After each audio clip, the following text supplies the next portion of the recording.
예배를 드리지 못한 지가 꼭 2달이 되었습니다.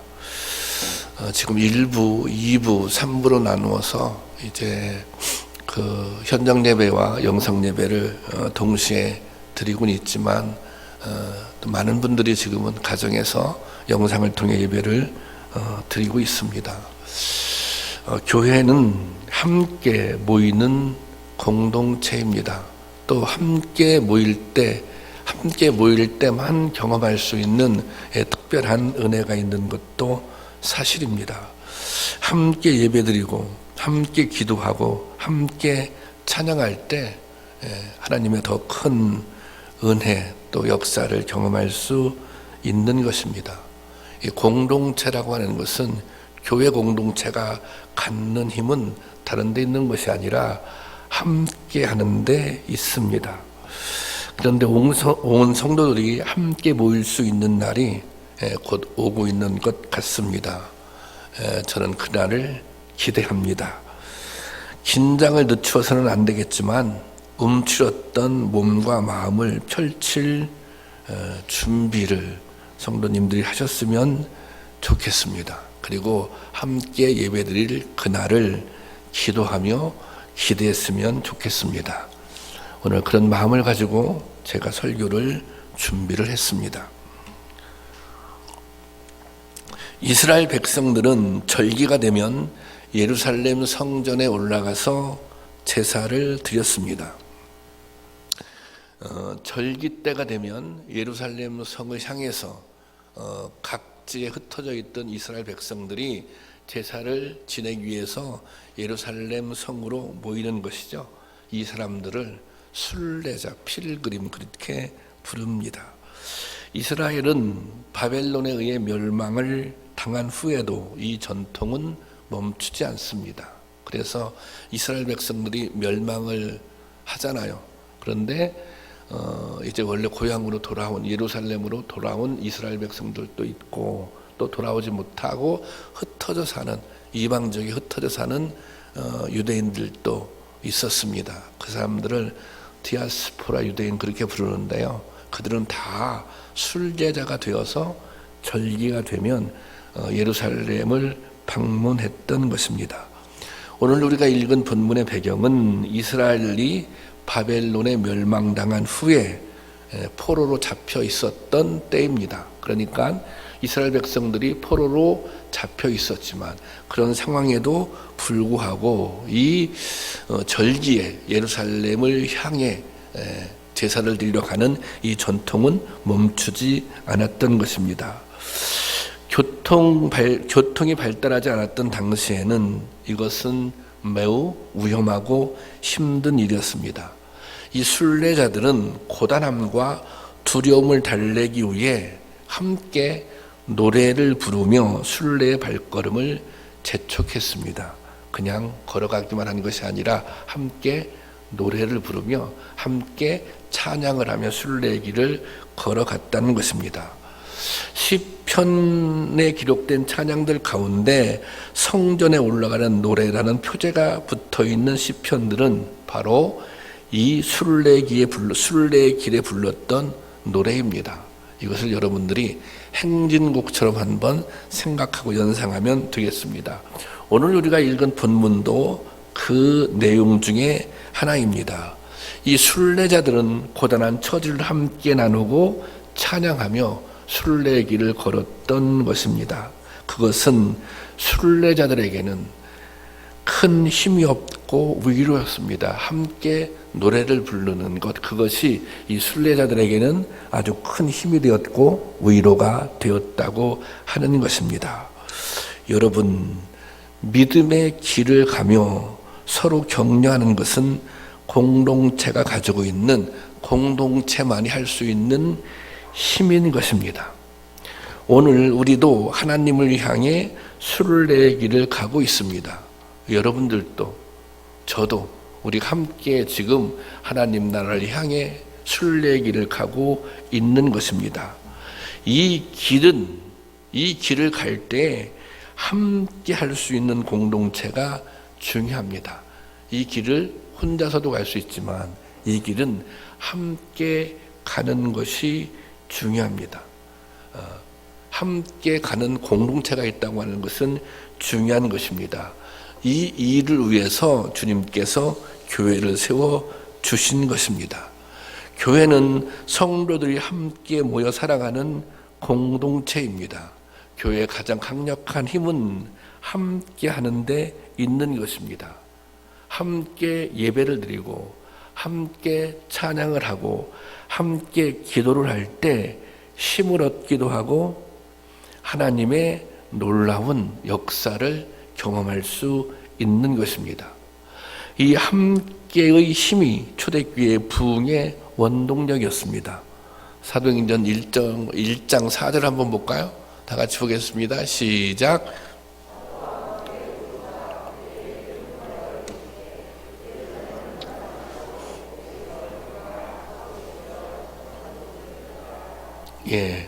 함께 모여서 함께 기다렸죠.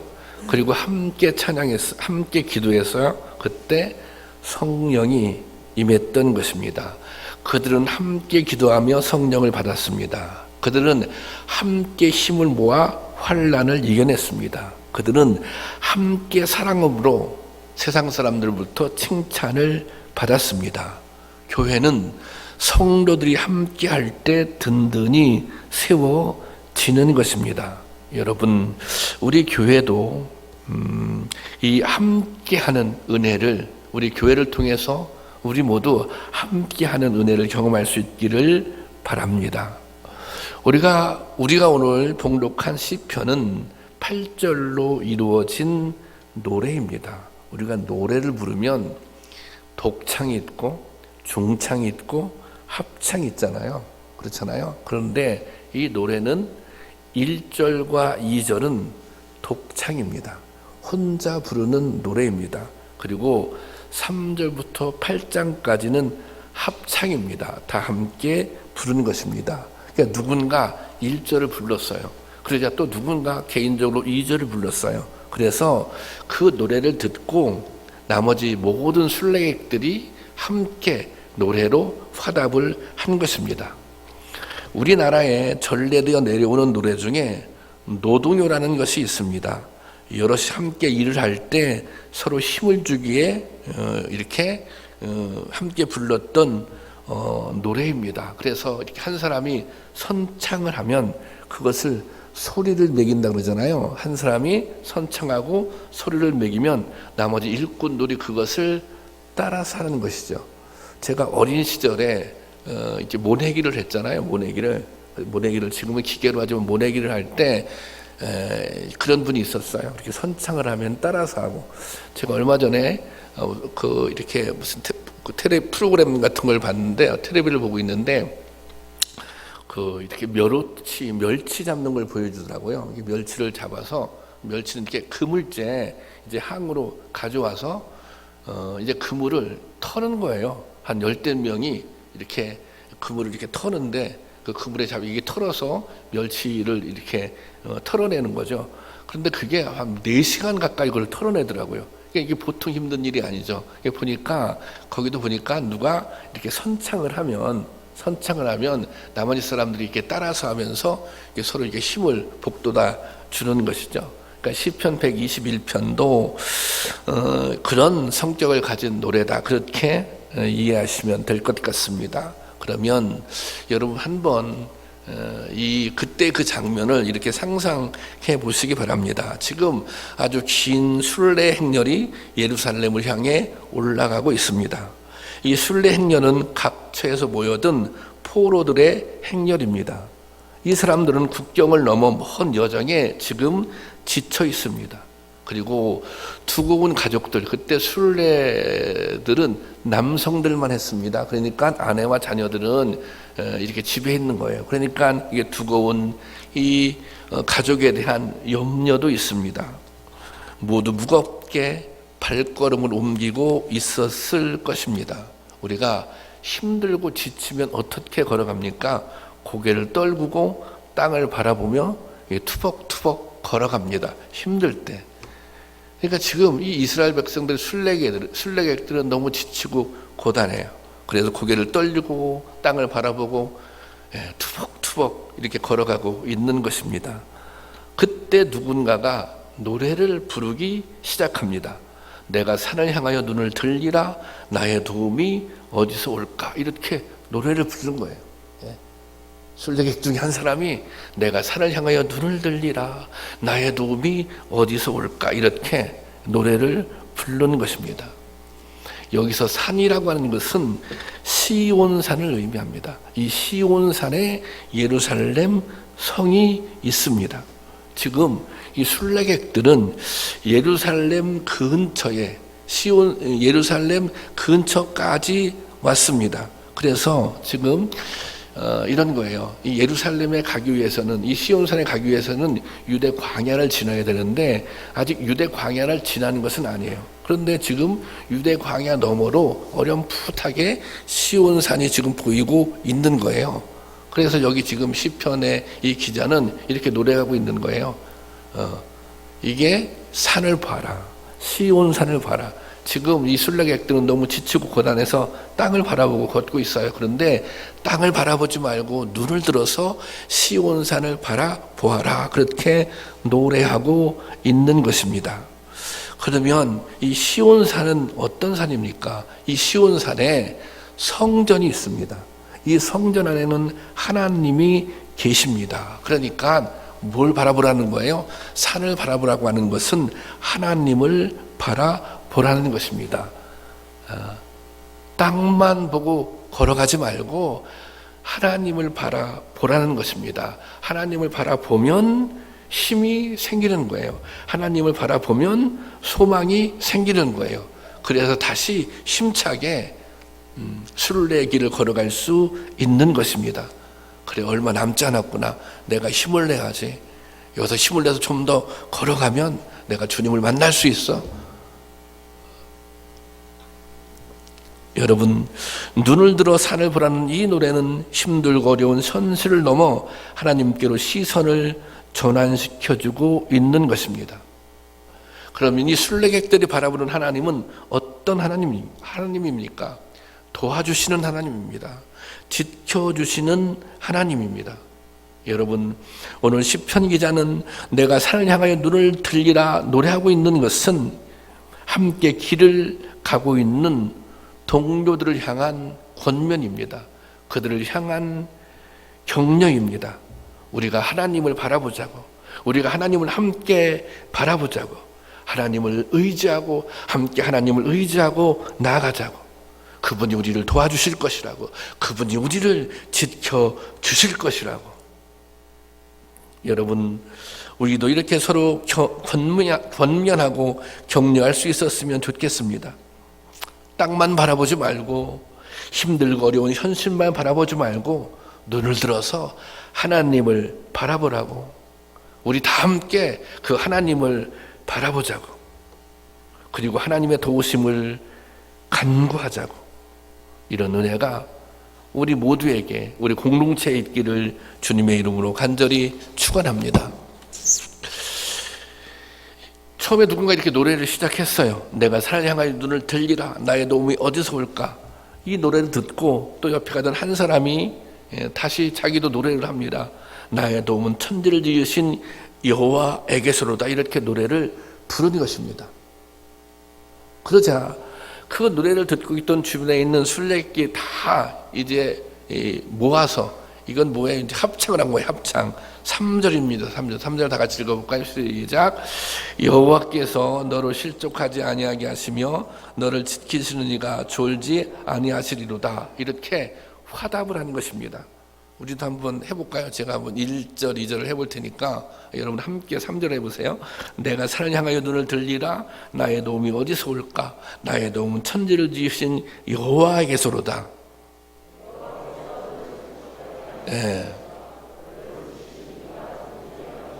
이렇게 화답을 하는 거예요.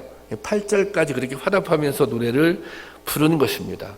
여러분, 이 노래를 듣고, 그래, 하나님께서 우리를 실족하지 않게 지켜주시는 분이야, 이렇게 거기 함께 가고 있던 순례자들이 다 합창을 했다는 거예요. 이것은 어떤 의미가 담겨져 있어요? 그것은 강력한 동의가 담겨져 있습니다. 어떤 동의입니까? 그래, 하나님이 우리를 지켜주셨다. 그동안 하나님이 우리를 도와주셨다. 이것은 이스라엘 백성들, 이 순례객들의 공동체의 고백인 것입니다.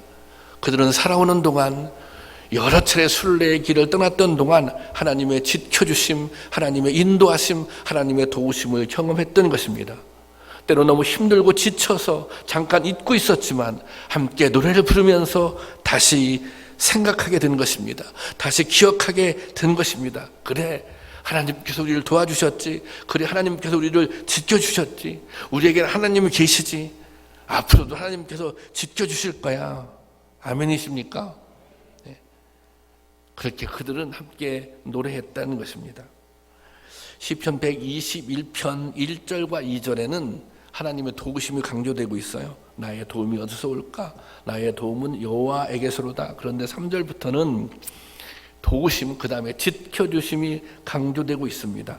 너를 지키시는 자가 졸지 않고, 너를 지키시는 자가 주무시지도 않고, 또 여호와는 너를 지키시는 이시며 여호와께서 너를 지켜 모든 환난을 면케 하시고 영혼도 지키시고 너의 출입을 지금부터 영혼까지 지키시고. 지킨다는 거예요.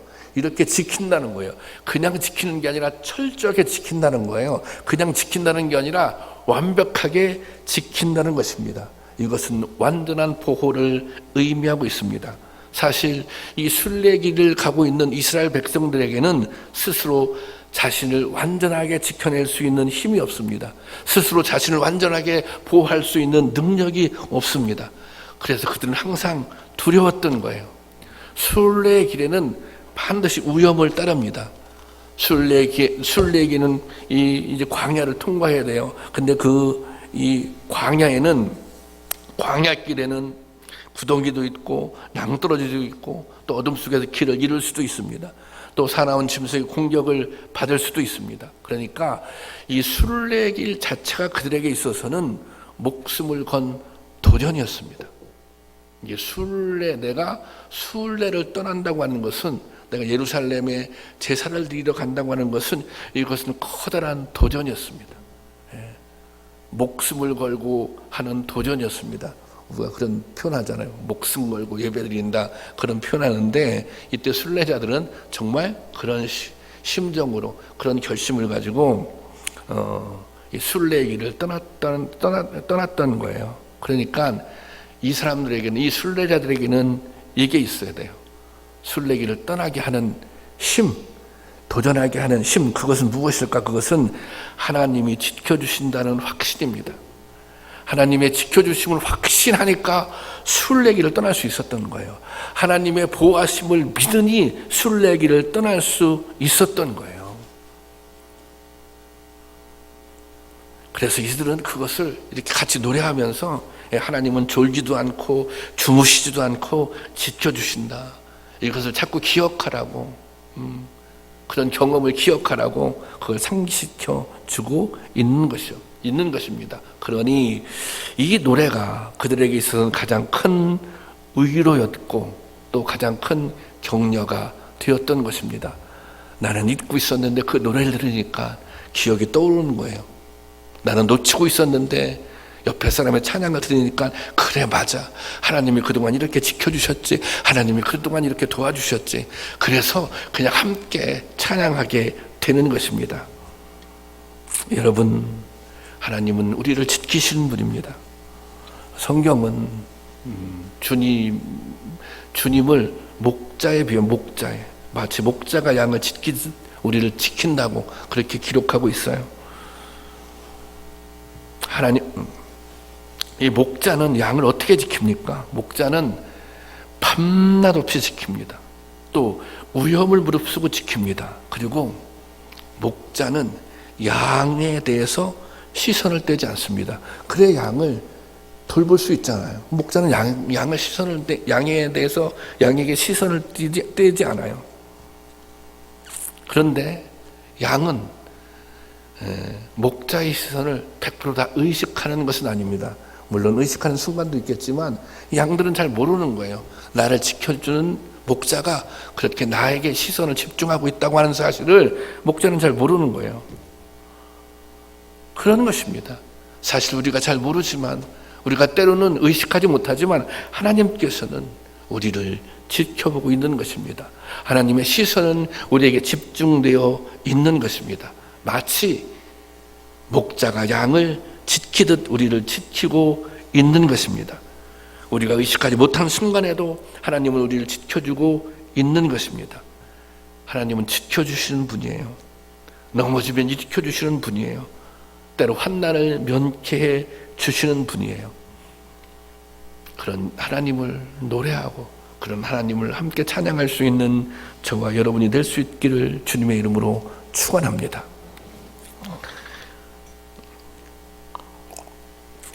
이 이스라엘은 하나님의 징계를 받아서 멸망했습니다. 본문의 배경은 그런 배경을 하고 있어요. 그래서 포로가 된 거죠. 그래서 이 사람들이 정말 자유롭게 절기도 지킬 수 없는 그런 고통 가운데 살아가고 있는 거예요. 왜 이렇게 됐어요? 죄를 짓기 때문에 그런 게, 하나님을 배반해서 그렇게 된 거예요. 하지만 하나님은 여전히 이스라엘 백성들을 사랑하십니다. 하나님께서 이스라엘 백성들을 징계하시지만 그것은 회복을 위한, 이스라엘 백성들의 회복을 위한 사랑의 방편이었던 것입니다. 그래서 하나님은 회개하면, 돌이키면 용서해 주시고 회복해 주세요.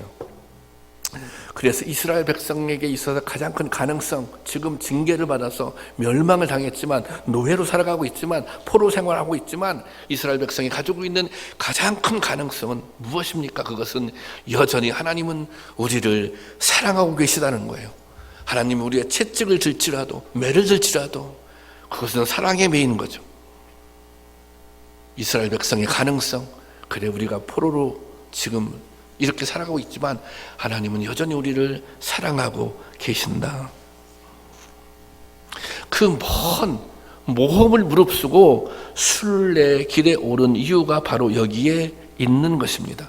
그래서 이 길은 단순히 귀한 길이 아니라, 단순히 고향을 한번 방문하는 것이 아니라 명절날 하나님께 돌아가는 길입니다.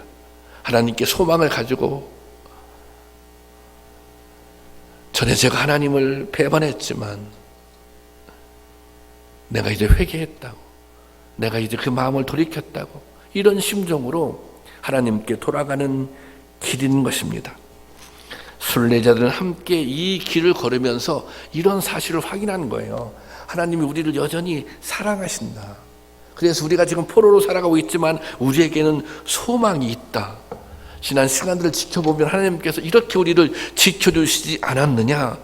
그래서 함께 이 험한 길, 함께 이 고단한 길을 걸어가며 노래하며 서로 격려하고 또 소망을 주고 힘을 얻었던 것입니다. 여러분, 오늘 우리에게도 신앙을 함께 걷는 믿음의 가족들이 있습니다. 그렇지 않습니까? 예. 우리가 경험한 은혜가 있다면 우리는 함께 부를 노래가 있는 것입니다. 우리가 체험한 하나님의 은혜가 있다면 우리도 함께 부를 노래가, 함께 부를 찬양이 있는 것입니다. 그래서 그 노래가, 그 찬양이 서로에게 힘이 되고 서로에게 격려가 되고 서로에게 희망이 되어 주는 것입니다. 제가 맨 처음에 목회한 곳이 충청남도 그 논산시에 있는 사몰이라고 하는 그런 마을이었습니다. 성도님들이 한 40여 분 모였던 것 같아요. 근데 그 교회에 정순기 권사님, 안창순 권사님이라고 하는 분이, 두 분의 권사님이 계셨어요. 근데 이분들은 아주 각별하게 친자매처럼 지내셨던 분들이에요. 이분들은 교회에서 가장 먼 곳에서 교회를 다니셨는데 걸어서 한 40분 정도 거리. 그래서 이분들이 이제 연세가 드셨지만 자전거를 배워서 자전거를 타고 두 분이 교회 새벽 기도도 같이 오고, 예, 뭐 수요 예배도 항상 같이 다녀요. 또 교회에서 무슨 일이, 이제 청소당번 같은 게 있잖아요. 그러면 두 분이 같이 와서 청소를 하세요. 그런데 이 두 분의 그 두 분의 인생이 참 귀구합니다. 이 두 분 다 아이를 출산하지 못해. 아이를 출산하지 못했어요. 그런데 그때만 해도, 그 시절만 해도 아기를 낳지 못한다고 하는 것은 이게 굉장히 커다란 허물입니다. 그렇잖아요. 그래서 이 정순기 권사님 같은 경우는 정말 이 시집살이를 너무 호되게 했습니다. 그리고 이 교회를 당연히 아이도 못 낳는데 무슨 교회를 가느냐고. 그래가지고 교회를 또 못 가게 했어요. 그래서 이분이 그 교회를 못 가게 주일날이면 다 문을 막 잠가놓고 그랬다는 거예요. 그래서 자기가 당신이 교회에 오려고 이렇게 집에 이렇게 개구멍 같은 걸 만들어서 거기로 빠져나와서 몰래 교회 와서 예배드리고 이제 가면 그러면 막 또 남편이 때리는 거예요. 이분은 그렇게 신앙생활을 해서 그렇게 그런 삶을 살았어요. 또 한 분은 안창순 권사님이라고 하는 분은 이분도 아이를 못 낳는데, 근데 지금은 그런 일 없지만 그때는 어떤 게 있었냐면 이제 아이가 대를 이어야 되니까 이 바깥 그 어른이 우리가 무슨 이렇게 이런 표현이 그렇지만 이렇게 무슨 작은 부인 뭐 이런 표현 하잖아요. 그 이제 다른 분을 이렇게 다른 여성을 통해서 이제 이렇게 그 거기는 이제 논산인데 그 대전에 가서 이렇게 살림을 차려서 그 아이를 낳습니다. 그래서 이제 두 집 살림을 하는 거예요. 여기는 여기 논산에서 또 대전에서. 근데 그 아이는 우리 권사님이 키웠어요. 그 아이는 난 아이는. 근데 이제 여전히 이제 두 집 살림을 하는 거죠. 그 어르신은 왔다 갔다 하면서 아이가 또 대전에서 학교도 다녀야 되니까. 그런데 이 어느 날 그 대전에 살고 있는 그 부인이 암에 걸렸어요. 암에 걸렸는데 이분을 돌봐줄 사람이 없어요.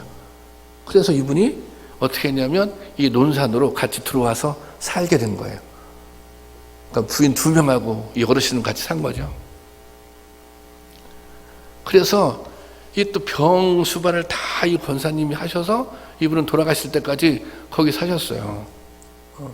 그래도 이 분이 마음이 좋으세요, 권사님이. 그래서 참 안 됐다고, 이게 돌아가시기 전에 주님 영접하게 해달라고 교회 나올 수는, 지금 이 분위기가 교회 나올 수 있는 분위기는 아니잖아요. 그래서 좀 저거 와서 예배 드려달라고 그래서 제가 며칠에 가서 예배를 드렸는데 참 이렇게 분위기가 저도 처음엔 어색했는데 또 그냥 그분들은 또 잘 지내더라고요. 그 두 분이 이게 참 지구하잖아요. 그 두 분이 와서 이제 교회에서 이제 청소를 하잖아요. 청소를 하는데 그 이제 한 분의 권사님이 이렇게 찬양을 하더라고요. 주 안에 있는 나에게 딴 근심 있으랴, 십자가 밑에 나가 내 짐을 풀었네, 이렇게 찬송을 하니까 그 같이 일하던 권사님이 이렇게 또 후렴을 주님을 찬송하면서 할렐루야 할렐루야 내 앞길 멀고 험해도 나 주님만 따라가리, 그리고 후렴을 따라서 같이 부르더라고요. 그러니까 이 찬양에는 이분의 인생 고백이 담겨져 있는 거죠. 그때 주일날 이제 저녁 때 이제 뭐 가족들이 나와서 특별 찬양하는 이제 그런 순서들이 있었거든요. 매주마다 이렇게 이제 가족들이 뭐 우리 가족 나와서 하고, 뭐 우리 부부가 나와서 하고, 뭐 또 아이들면 아이들 와서 같이 하고 그랬어요. 근데 어느 날은 이 두 분이 우리는 가족은 아니지만, 피를 나누는 가족은 아니지만 우리는 어떤 형제 자매보다도 더 가까운 그런 사이다. 우리는 다 알죠. 교인들도 알고 저도 알고. 그래서 이제 두 분이 나와서 이제 특송을 했어요. 특송을 하는데 이 특송을 두 분이 부르시더라고요. 주 안에 있는 나에게 딴 것이 있으랴, 십자가 밑에 나가 내 짐을 풀었네, 주님을 찬송하면서 할렐루야 할렐루야, 내 두려움이 변해서 기도되었고 전날의 한숨 변해서 노래되었네. 근데 이제 찬양을 하면서 이 두 분이 막 목이 메이는 거예요. 목이. 그러니까 교인들도 다 알죠. 그런데 시작은 두 분이 했잖아요. 그런데 이 3, 4절은 온 교인들이 다 같이 부르더라고요. 이게 거기서 누가 같이 불러주세요, 이게 아니에요. 이게 아닌데 우리 거기 있는 성도님들도 이분의 삶을 다 아는 거예요. 또 자기를 또 그런 또 인생의 힘든 경험들이 있었던 거예요. 그러면서 그 가운데 경험한 은혜들이 있었던 거예요. 그러니까 그 찬양을 함께 다 그 찬양을 나중에는 온 성도들이 다 함께 부르더라고요. 이게 너무 큰 위로죠. 이게 정말 이게 큰 격려죠. 이것이 뭐예요? 이것이 함께 부르는 노래입니다. 이것이 함께 부르는 찬양이 갖는 힘인 것입니다. 여러분, 저는 우리 교회가 함께 희망의 노래를 부르는 그런 공동체가 되었으면 좋겠습니다. 하나님은 우리를 여전히 사랑하고 계시니 절대 낙심하지 말자고. 하나님은 여전히 우리를 지켜주고 계시니 소망을 갖자고. 이렇게 서로 격려하는 공동체가 되었으면 좋겠습니다. 여러분, 우리에게는 함께 부를 수 있는 노래가 있습니다. 우리에게는 함께 부를 수 있는 찬양이 있습니다. 우리는 서로 함께 나눌 수 있는 간증이 있습니다. 우리가 경험한 은혜가 있고 우리 교회가 경험한 은혜가 있습니다. 여전히 하나님께서는 우리들에게 새로운 간증거리를 만들어 주고 있습니다. 여러분, 오늘 우리가 함께 예배드리고 함께 찬양하고 함께 기도할 때 힘이 되고 격려가 될 것입니다. 또 하나님께서 우리를 통해서 함께 예배드리는, 함께 기도하는 우리들을 통해서 새로운 역사, 새로운 간증거리를 만들어 낼 것입니다. 여러분, 함께 드리는 이 예배, 함께 드리는 이 기도, 함께 드리는 이 찬양을 기대하시기를 주님의 이름으로 축원합니다. 기도하겠습니다. 주님 은혜 감사합니다. 오늘 또 말씀을 통해서 우리에게 은혜 주신 줄로 믿습니다. 저희가 함께 예배드리고 함께 찬양하고 함께 기도하는 그 함께하는 모임을 사모하게 하여 주시옵소서. 그 함께 드리는 찬양을 통해서 서로 격려가 되고 서로 힘이 되고 또 서로에게 소망을 얻게 하여 주시옵소서. 그래서 새로운 역사, 새로운 간증을 만들어내는 우리 교회, 우리 공동체가 되게 하여 주시옵소서. 그렇게 역사할 줄로 믿고 그렇게 함께 모여 드리는 예배를 기대하며 예수 그리스도의 이름으로 간절히 기도하옵나이다. 아멘. 다 같이 일어나셔서 찬송가